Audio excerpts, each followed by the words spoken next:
All right. Hi, everybody. And today is March 15th, the Ides of March. Happy birthday to Phil Lesh of the Grateful Dead. Tomorrow, March 16th, 2022, is the second anniversary of when this program first went online. March 16th, 2020, David Barnes brought Spoken Word Paris onto Zoom, and we've been here every week since, and long may we run. So next week, Tuesday, we'll be starting our third year. This is week 105, and Saturday, March 12th, was the 100th birthday of Jack Kerouac. So I want to just read a few passages out of On the Road. There won't be, it's a very long book. I'm just going to read a few brief passages, so don't worry. Okay. In these days, Carlo, Allen Ginsberg, had developed a tone of voice which he hoped sounded like what he called the voice of rock. The whole idea was to stun people into the realization of the rock. You pin a dragon to your hats, he warned us. You're up in the attic with the bats. His mad eyes glittered at us.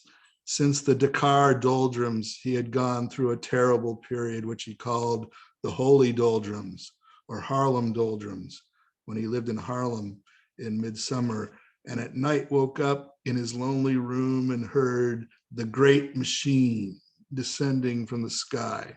And when he walked on 125th Street, underwater with all the other fish. It was a riot of radiant ideas that had come to enlighten his brain. He made Mary Lou sit on his lap and commanded her to subside. He told Dean, Neil Cassidy, why don't you just sit down and relax? Why do you jump around so much? Dean ran around putting sugar in his coffee and saying, yes, yes, yes. At night, Ed Dunkel slept on the floor on cushions. Dean and Mary Lou pushed Carlo out of bed, and Carlo sat up in the kitchen over his kidney stew, mumbling the predictions of the rock. I came in days and watched everything. Ed Dunkel said to me, last night I walked clear down to Times Square, and just as I arrived, I suddenly realized I was a ghost. It was my ghost walking on the sidewalk. He said these things to me without comment, nodding his head emphatically. 10 hours later, in the midst of someone else's conversation, Ed said, yep, it was my ghost walking on the sidewalk.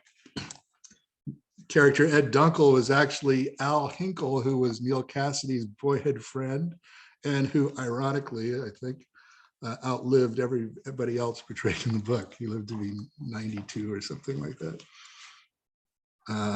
So here's another little section. Let's see, where is it? Here it is.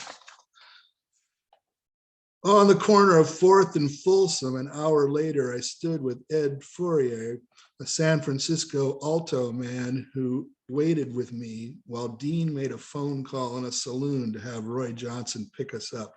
It wasn't anything much.